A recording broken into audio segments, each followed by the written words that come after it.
that's true. That right. She sippin' one wet and yeah, I swear it get her wetter. My Louboutins new. Hey, what's good, YouTube? It's your boy Too Smooth, and I'm back and giving another video. Sorry, I ain't been making no videos for like a month and a half, I believe. I just couldn't for a reason that I'm not gonna say right now. And basically, today we have a little scary animated stories about YNC Entertainment. Yeah, but I get scared pretty easily about. But shut the first cut though. You're in me. Yeah. So yeah, I'm just gonna start right now. Already getting It was creepy on vibes, Friday bro. night. I was finishing the last deliveries that I worked for. I was headed to the bar that I would usually go to every night to grab a glass of wine. I noticed there was a new bar that had This recently is already opened like a kilometer away from the usual bar. So make a I full decided to screen. try it out.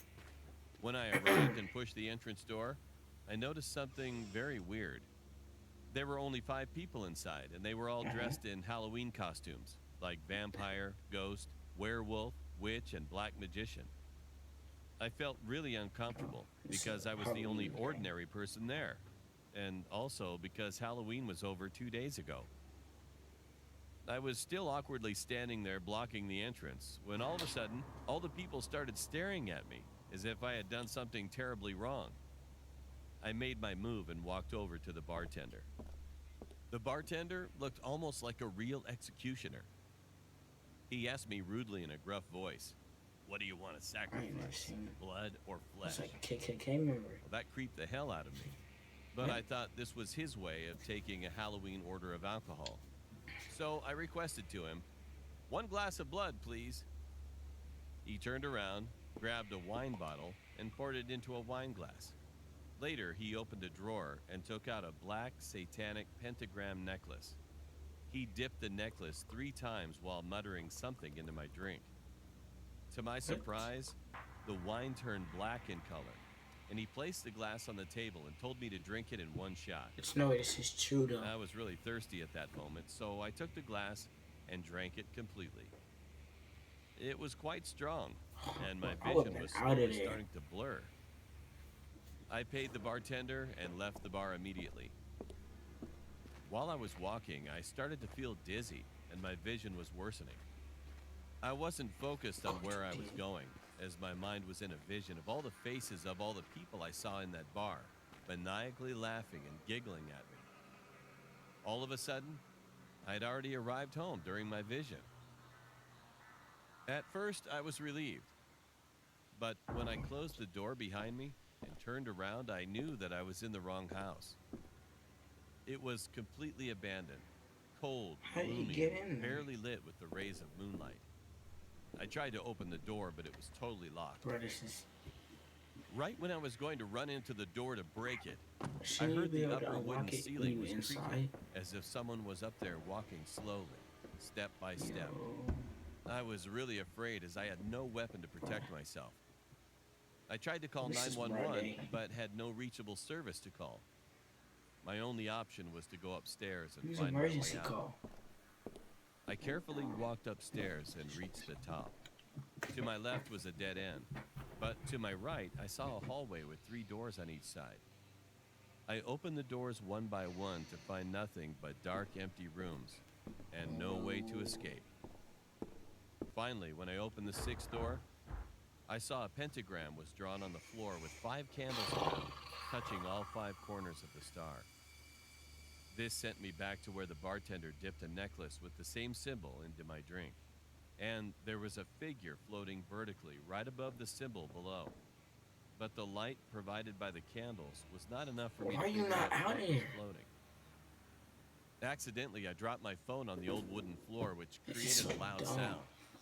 The figure was slowly advancing to my direction. I quickly backed off and hit my head against the wall behind. That figure, I can't forget it.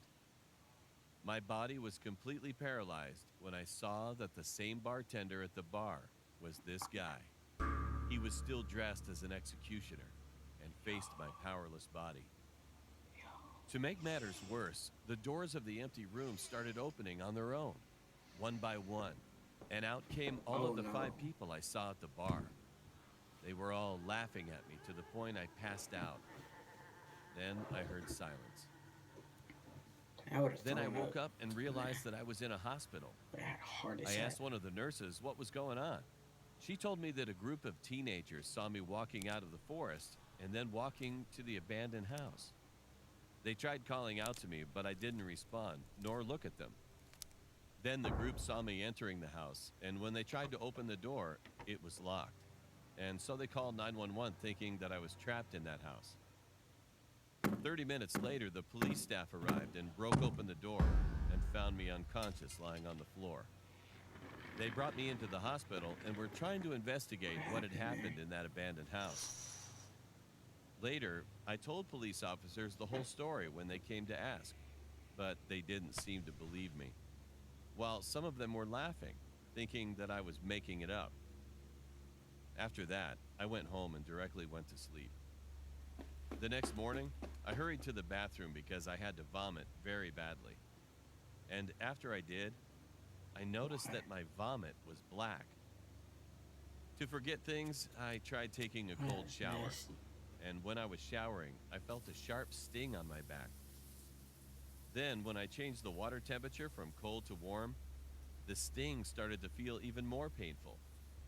I turned back with my head, barely making it to see behind. Then I was shocked for life. I had the same satanic pentagram carved on my Yo. back, which was surely done by a sharp object. From then on, I never went to a bar again.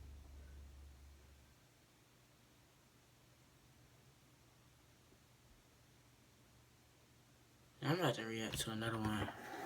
It's only 6 minutes into the video. I'm about to go up to his channel. And I'm about to do like, which one should I do? I'm gonna do this one. Alright. It's an app. Just wait. Alright, that junk was scary. Alright. My name is Lanai, and I'm an 18-year-old from New Jersey Mouth that is is broke. currently living in Ohio. And this experience happened to me a few months ago at my brother's house.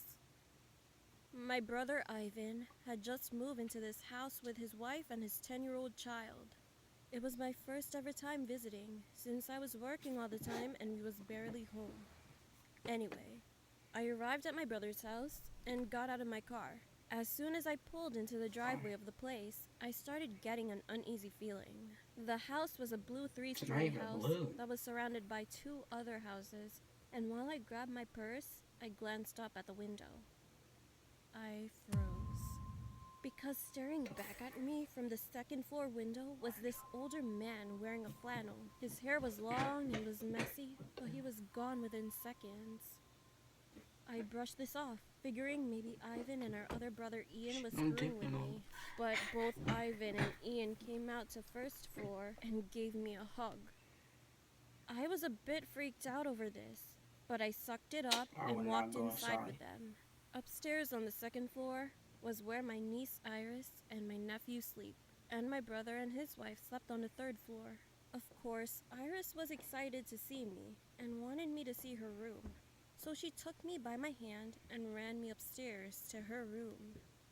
All I can say, this place was creepy, and it smelled like a rotting corpse of something. The room was cold, and it felt as if time stopped So that's altogether. making me. I suddenly snapped out of this trance I was in, and Iris was showing me her collection of items she got from our grandmother in Korea when we all went together. You know what? This is true. Iris was paying no attention to me at all, but she kept talking and then said, "Hey, Auntie, I'll be right back. Stay here, okay?" I agreed, and she left the room. I went over to one of the walls nearest to the window to where I saw the man earlier. On the wall, I noticed something was there. I took a few steps closer, and I saw the name Max carved into the wall. It, strangely enough, was also in what looked like blood or something. I got chills down my spine, and just as this was happening, I heard what sounded like a man say, "You'll never leave. Lanai. And then I was spun around by nothing. There was nobody there. I was alone, and something had what felt like a hand around my neck, choking me. The smell got even worse. It got colder, and suddenly I could no longer breathe. After about another 5 seconds of being choked, I was thrown up against the wall and slammed to the floor. I was crying, and I jumped up, really not giving a shit about what attacked me. But I practically mowed Iris over as I sprinted down the stairs, ran past my very confused brothers. I was shouting as I dashed for my keys and pretty much dived myself into my car. I started it up and looked one more time at the window, and a pair of yellow eyes with the most looking smile stared at me. I threw my '67 Chevy into reverse and never looked back. Now, after a few months, I live by myself in a house in Dayton. I think he followed me, because now I see, hear, and sense things. Stuff in my house gets thrown at me and breaks. I can still smell that rotting corpse smell to this every day. Alright, that's the last one. Hope you enjoyed the video. Make sure you like, comment, subscribe, and yeah.